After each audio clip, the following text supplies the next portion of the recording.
Bienvenidos a esta edición de Entre Dos. Soy Javier Garza Ramos y en esta ocasión tenemos una entrevista de aniversario, no por el programa porque nosotros todavía estamos chavitos, sino por el tercer año, ya son 3 años de la pandemia. De hecho, esta semana, la semana del 27 de febrero, son 3 años ya que se detectó el primer caso de COVID-19 aquí en la comarca lagunera. Y para platicar sobre lo que es el impacto, ya ha pasado el tiempo, ya cuando aún parece que el COVID es cosa del pasado, de todas formas deja muchas lecciones, deja muchos aprendizajes, deja muchas memorias, y para ello tenemos a una persona quien fue un referente de la pandemia desde el punto de vista científico, una de las personas que primero entendió el impacto de este virus, la doctora Violeta Rodríguez, infectóloga. Violeta, gracias. Muchísimas gracias, Javier. Es un gusto poder estar aquí celebrando esto y pues como ya lo dice varios virólogos europeos y el director de la OMS, ¿verdad? Que 2023 definitivamente sí tiene que ser el fin de la pandemia. Vamos a aventarnos, tú y yo platicamos mucho a lo largo de la pandemia, vamos a aventarnos la última entrevista del COVID-19 y luego ya veremos qué otras cosas se nos vienen encima. Pero a ver, hace 3 años, ¿no? En enero, febrero, hace 3 años, ¿qué estabas haciendo? ¿A qué te dedicabas en tu investigación, en tu trabajo como infectólogo? Pues estaba abocada hacia los primeros casos que de hecho surgieron en relación a México, a viaje al extranjero, una jovencita que fue a Italia, etcétera, importados de Europa, y estábamos viendo que esto, ¿qué iba a pasar? Porque ya había reflejos de justamente, pues primero China, luego Europa, ya habíamos visto un poquito de Italia, cómo se les había ido, o sea, en sistemas de salud mucho mejor que el de nosotros, estaban colapsados. Entonces, estábamos evaluando el daño y ver qué podíamos hacer frente a lo que ya prácticamente sí se había declarado una pandemia. Eso es algo muy grave, es una catástrofe a nivel mundial con las experiencias previas. Sin embargo, con las experiencias de las pandemias más recientes, la de H1N1 en 2009, la del MERS en 2007, si no me equivoco, la de la gripe aviar en 2003, el SARS en 2002, nunca aprendieron tanto. Es decir, ya por ejemplo, la del H1N1 empezó en marzo, abril, y para mayo ya había desaparecido. Se pensaba lo mismo, no recuerdo, en los primeros meses se pensaba que a lo mejor para junio del 2020 ya íbamos a salir. ¿Tú cuándo te convenciste de que esto va para largo? Pues fue alrededor, pues cuando estaba el golpe mayor de la pandemia de 2020, que mi celular no paraba de sonar.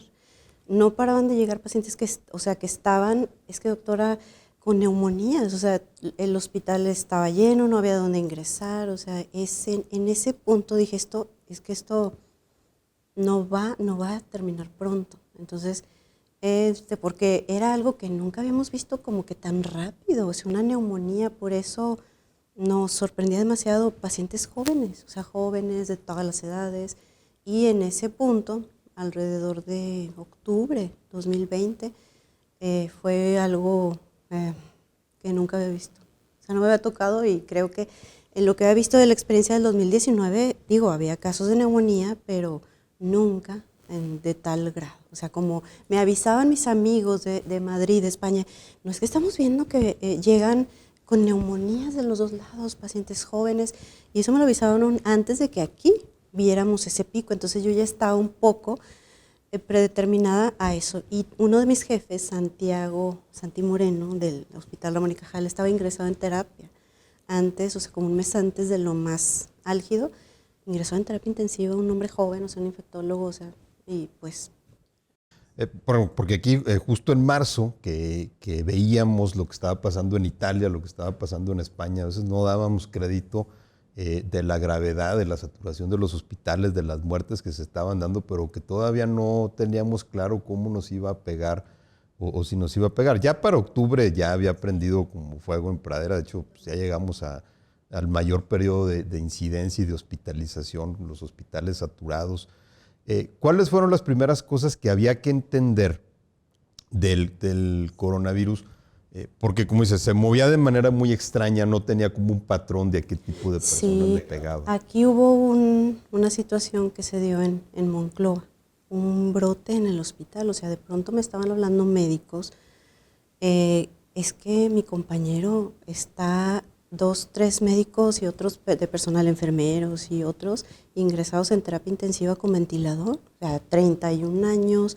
Entonces, ver esto, que fue finales de febrero, marzo, me tuve que preparar con el equipo de respuesta a COVID, con el doctor Bernal, liderado por el doctor Bernal, el secretario de Salud, para frenar ese brote en Monclova.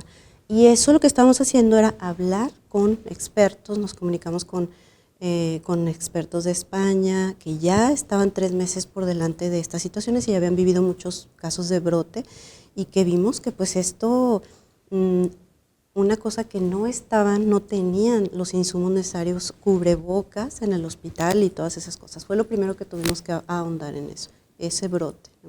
Sí, vimos porque en Monclova se tardaron que una semana o más de una semana en diagnosticar al paciente que había entrado. El paciente cero, que había sido un conductor de un tráiler y que pues algo hubo que venía de Estados Unidos y pues no utilizaban cubrebocas en el hospital, los médicos no tenían cubrebocas de alta eficiencia y a veces de ninguno. Entonces eso fue dentro de un hospital, bueno, sí, tengo que decirlo, ¿verdad?, del IMSS, y ya de ahí se enfocaron los recursos a que se tuvieran. Entonces sí. Ahorita nos acordamos de algunos hábitos que empezamos a agarrar por ahí del verano de 2020, la primavera-verano del 20. Bueno, cuando se acababa el papel de baño en las tiendas y luego ahorita nos acordamos, por ejemplo, de cómo uno le echaba Cloralex a todo el súper para desinfectarlo, y luego ya nos dimos cuenta que eso no funcionaba, ¿no? Los tapetes a la entrada de las tiendas que luego duraron ahí pues, 1 año, 2 años, ¿no? Como jergas ahí en el piso. ¿Hubo fallas de comunicación o cómo crees que se comunicó la pandemia? Porque no dábamos con la forma de protegernos. Sí, exacto. Yo creo que fue un fenómeno mundial, un cierto retraso incluso por la misma Organización Mundial de la Salud a reconocer las vías de transmisión, que es que al ser una transmisión aérea es muy difícil, porque ¿cómo vas a separar el aire que respiras? O sea, ¿cómo que pues se transmite así? Entonces lo vimos, que si primero por gotitas, o sea, tú te cubres a la cercanía, incluso podemos recordar esos paneles de plástico que se usaban así como para, sabiendo que el aire se filtra por los lados, y son errores que ahora los vemos y que es aprendizaje. Y los tapetes ahí sanitizantes que sabemos, todos los médicos nos tocó en esos meses primeros, llegar del hospital y prácticamente toda la superficie, ya vimos que no es de superficie, es de aire. Entonces, eso es bien difícil, parar un virus de esa manera. Por eso una pandemia siempre se piensa que va a ser así, de forma respiratoria, ¿verdad? Que es la manera más eficiente. Tú te especializabas en VIH, en hepatitis, ¿no? Eran tus áreas de especialización. Yo sí hice virología en la Complutense, y de mis áreas específicas, VIH. Y yo les digo, bueno, una frase, que el COVID, o el SARS-CoV-2 más bien, el virus, es un poco parecido al VIH, pero hace daños en algunas personas que al VIH le tarda años, esto hace en días el SARS-CoV-2. Tiene también reservorios, es algo muy parecido porque afecta todo. ¿Cómo te tuviste que educar, por ejemplo, en las vías de transmisión respiratoria, ¿no? Porque la hepatitis y el VIH se transmiten de otra manera. Es que allí el punto mío, que sí, luego digo que mi especialidad es un poco, porque soy un ente raro en la medicina, que yo tengo mucha formación molecular, ¿sí? Entonces yo había visto mucho de tuberculosis e infecciones respiratorias, que fue lo que me especialicé también en el INER, en imagen y todo eso. Entonces a lo que voy es que para mí resultó muy fácil identificar la transmisión aérea. A mí, yo les voy a sonar raro, que yo me sentía como pez en el agua y no se me hacía nada raro evaluar, porque Coahuila, de hecho, recordando, fue el primer estado que puso el cubreboca, digo, porque algunos ni lo pusieron como obligatorio, ¿sí? Y eso fue, pues sí, eso fue gracias a la insistencia de muchos de nosotros, e incluso de mis mismos compañeros infectólogos. Ay, es que, pues, ¿cómo? Es que no, eso no va a ser así, el cubrebocas no. En todo caso, también tienes que usar los lentes protectores o gogles. Y yo no, es que tiene que ser vía aérea, o sea, como que bueno, todas estas cosas y yo me sentía muy segura en el caso por la familiaridad con bacterias como la tuberculosis y otras que se transmiten de forma aérea. Incluso pues la viruela tuvo casos de transmisión aérea en un laboratorio y bueno, fue un accidente ahí, pero fallecieron muchos de estos. ¿Cuál es la medida que crees tú que fue la más efectiva para evitar la transmisión? En principio, la verdad, entender el uso de cubrebocas. Y yo sé que ahora mucha gente ya estamos, y me incluyo, cansados, pero el cubreboca ha sido la manera más eficaz hablando de medidas no farmacológicas y no mencionar también a las vacunas, ¿verdad? El cubrebocas es todavía una herramienta necesaria y que afortunadamente, pues, si todavía hay que usarlo, claro, todavía se recomienda usar personas que tengan cierto grado de inmunosupresión, que van a lugares cerrados, poco ventilados, y pues eso para evitar la transmisión, y no todos los cubrebocas, tienen que ser cubrebocas de ciertas características, bien, o sea, tan detallado que estén bien pegados, que no haya lugares que se filtre, de preferencia los que se están ajustados acá y tienen cierta manera de manejarlos, porque pues todo el mundo trae cubreboca y ya lo que quieren ya es aventarlos y yo entiendo, pero esto tiene para más. Y después de esto la vacuna salvó vidas, increíble.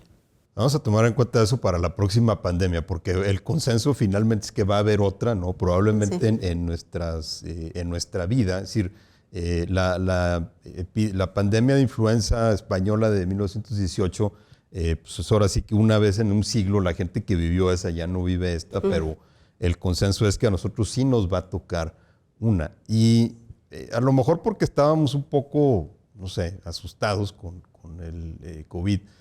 De repente escuchamos, se acaba de detectar un virus en tal lado y ya nos híjole, ahí viene otra pandemia, o sea, advierte, la viruela del mono pasó, por ejemplo. Tú como especialista, como científica, ¿qué es en lo primero que te fijas a la hora de que aparece un virus nuevo para tratar de determinar si eso tiene el potencial para extenderse tan rápidamente y tan ampliamente? Claro, eso que comentas se llama potencial pandémico y sí, aquí hemos visto muchos, ahora como que ya ha salido que este virus ahora mismo, hay otro virus de Marburg, que hay un brote, entonces es que siempre ha habido, o sea, lo que pasa es que muchas veces no los detectamos y ahora estamos con más alerta, ¿no? Entonces sí hay muchos y afortunadamente los detectamos más.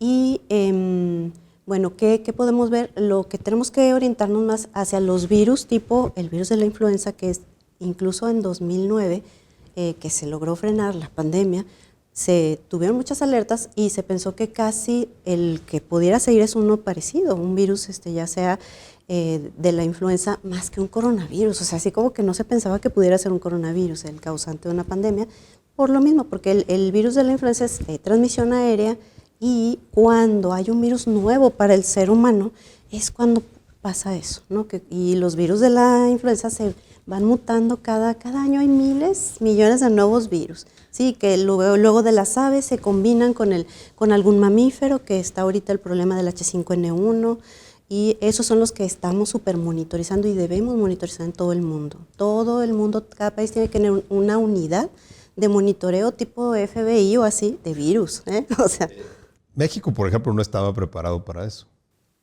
no, es que no estaba preparado. Lamentablemente sí.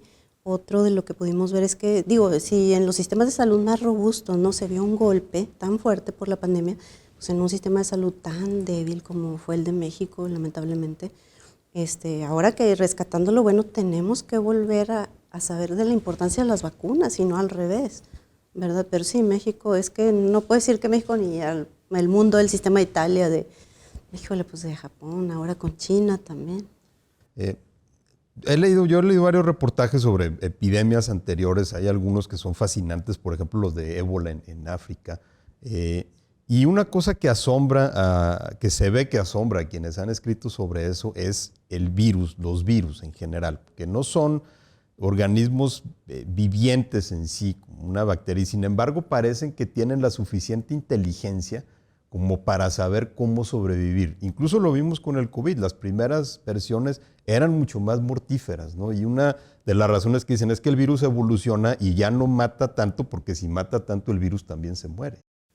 Claro, ese es un principio que hace muchos años se consideraba, porque el virus, pues como organismo que no estrictamente no está vivo, pues lo que quiere pues es transmitirse, y si el organismo, como la mortalidad que hay de un paciente con ébola, que es 60, 70, un poquito más por ciento, pues ahí se van muriendo y el virus acaba ahí. En realidad no, o sea, en realidad aquí la diferencia la ha hecho como el COVID-19, al principio cero defensas, o sea, el virus más el organismo sin defensas, pues neumonía. El virus más un organismo con 2 dosis de vacuna ya no se muere, ya no le da neumonía, pues ya es una gripa, o el virus ahora con la vacuna bivalente, o sea que es la de Wuhan más variante Omicron, la mejor que hay hasta el momento y la más recomendable, que por cierto no hay en México, dicho sea de Esa es paso. otra, es una Pero bueno, polémica que esa es resulta otra inexplicable. cuestión, que no es tanto que el virus se haga menos virulento o que pues por vivir más el virus se haga, sino eso no, en realidad no es cierto, es como un poquito No falso. que sea cierto, pero a veces así parece. Parece que el Sí. virus tiene un instinto de supervivencia. Sí, eso sí es cierto, eso sí, el virus pues lo que hace es que va reproduciendo, va tomando organismos, y eso, un paciente inmunosuprimido es como una fábrica de variantes, a diferencia de un paciente que tiene su inmunidad normal. Entonces en un paciente inmunosuprimido se ven miles de variantes.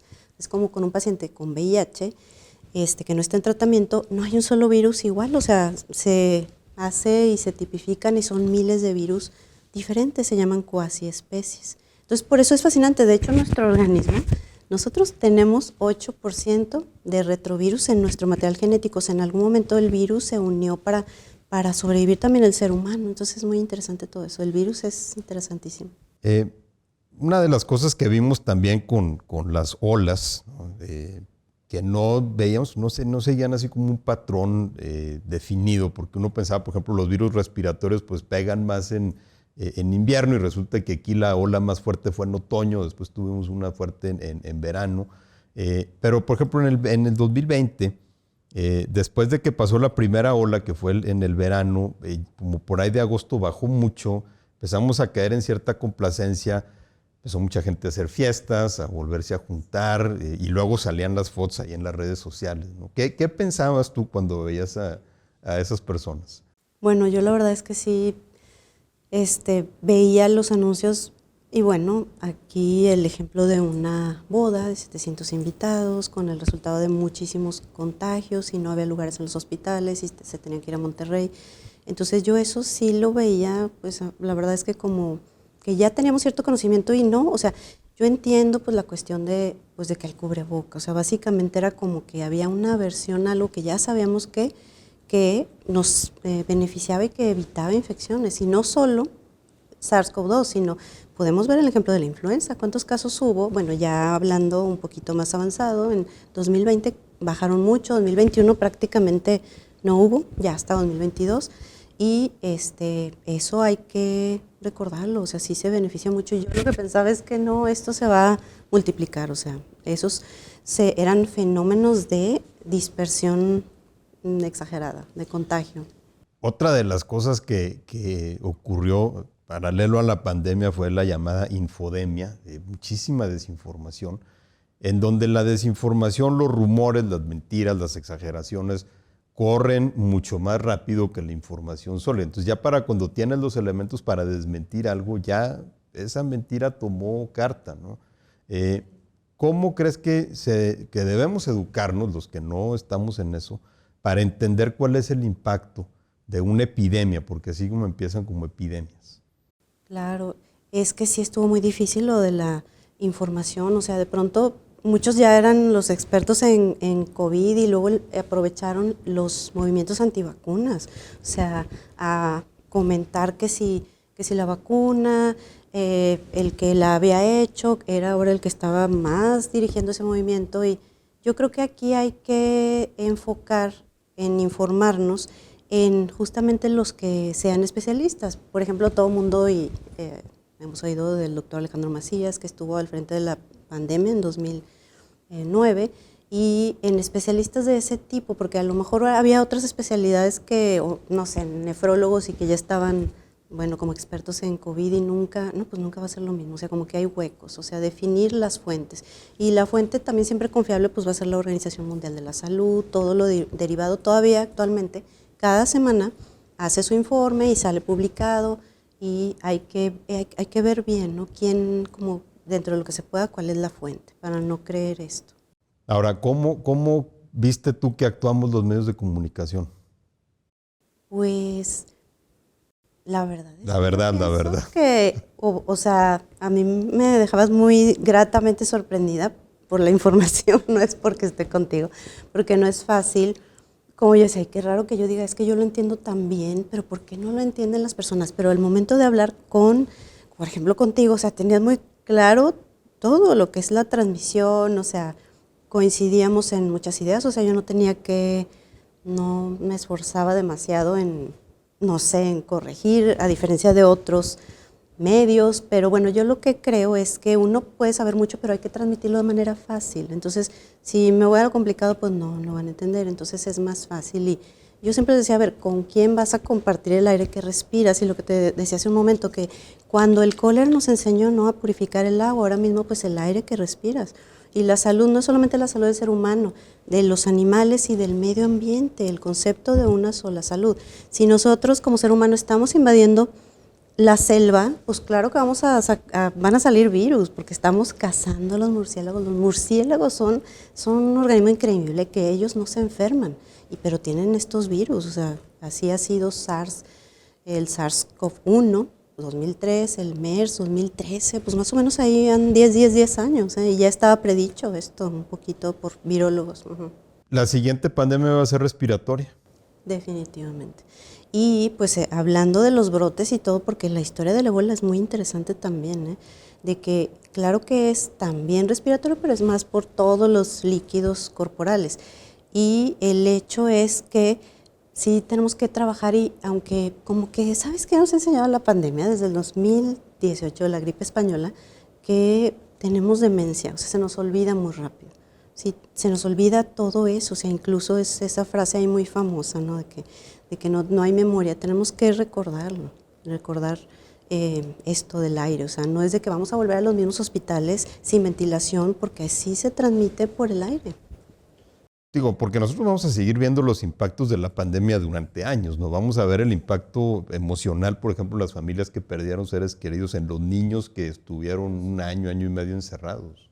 Sí, de hecho, es que yo creo que es parecido también al VIH, en que no es un virus, como el VIH tiene transmisión sexual, el SARS-CoV-2 no es un virus respiratorio, es un virus que afecta a todos los vasos sanguíneos del cuerpo. Entonces, todavía no sabemos el impacto real. O sea, hay pacientes, de hecho, podemos decir que disminuye la cantidad de materia gris. O sea, Dios mío, si de por sí ya éramos medio distraídos. ¿Qué más? Se tiene efecto a todos los niveles, aumenta, o sea, a los vasos sanguíneos del corazón hay más riesgo de infartos, de accidentes cerebrovasculares. O sea, el impacto en México ahorita no lo sabemos. Apenas lo están sabiendo y en otros países que ya tienen clínicas post-COVID. O sea, hay mucho todavía que nos falta y ahorita todavía es tiempo de seguir previniendo. Con las vacunas, pues es mejor siempre. Ahora, finalmente, ¿cómo vamos a vivir con el COVID de aquí en adelante? ¿Vacunas? Sí, es parecido a la influenza. Es como que cada año, pues por ejemplo, ahorita no hay una vacuna que, de hecho se quiere diseñar una de la influenza que ya funcione para todos y que ya no se tenga que poner, ¿verdad? Con el SARS-CoV-2 va a ser parecido, que se vaya a poner pues a lo mejor cada año muy probablemente, y eso aunada a la cierta inmunidad que hay, pues sí va a evitar mucho las muertes por neumonía o por complicaciones respiratorias. Y de todas maneras, ahorita se está un poquito viendo que el COVID-19, o sea, sí provoca cierta inmunosupresión. Entonces estamos viendo casos, como te digo, por eso me parece a mí fascinante, o sea, el parecido con el VIH, que también baja las defensas. Estamos viendo casos de rebrote de tuberculosis, ¿sí? Eso es que es impresionante. Aquí somos una región de un hongo, y esto me recuerda a una serie. No digas, porque luego nos asustamos. Entonces también estamos viendo casos de hongos, o sea, de enfermedades por hongos que se adquieren por el polvo y que aquí son endémicas, es decir, que hay aquí, es el coccidioides. Entonces todo esto nos hace pensar que hay que voltear a ver todas estas complicaciones que vamos a ver, o sea, no es todo como que ya me dio COVID y todo, pues hay que evitarlo. Yo les digo, no, pues para evitar daño a nivel de pérdida de materia gris, o sea, para empezar, estamos viendo mayor disfunciones eréctiles, definitivamente, o sea, todo lo que está, todo el cuerpo funciona con tubería que es vaso sanguíneo, COVID afecta a todas, entonces no solo pulmón, entonces pues hace poco acabo de ver un caso de una joven que se le quitó casi todo un pulmón, le dio COVID, luego tuberculosis, bien difícil y afortunadamente evolucionó bien. Pero es que esto no es de como que me da COVID, no, sí seguir usando cubrebocas, sobre todo si tiene tratamiento para cáncer, no sabemos, algún familiar a lo mejor lo pueda tener, es post-trasplantado, alguna leucemia o todo, o de 60 años en adelante, ¿verdad? Y vivir alertas todavía, supongo. Violeta, pues muchas gracias, no nada más por esta entrevista, la verdad es que tú fuiste una referencia constante y muy sólida para cualquier cosa que necesitaba informar sobre la pandemia aquí, en lo personal, en el radio, era siempre la referencia, así que pues ya lo platicamos mucho, ya no se platica tanto, ya mejor nos vemos en la siguiente epidemia. En la siguiente epidemia, luego en la siguiente pandemia. La siguiente no, pandemia. Al contrario, muchas gracias. Es de verdad un gusto y al contrario, agradecerte que puedas hacer llegar a la población o sea, toda la información y una fuente, o sea, de verdad, una manera de comunicar las cosas excelente. Muchas gracias. Gracias, Violeta. Pues ahí está las lecciones que le aprendimos a la pandemia de COVID-19, la doctora Violeta Rodríguez, infectóloga aquí en Torreón. Gracias por acompañarnos. Aquí están las redes sociales y aquí nos puede encontrar y nos vemos en la próxima.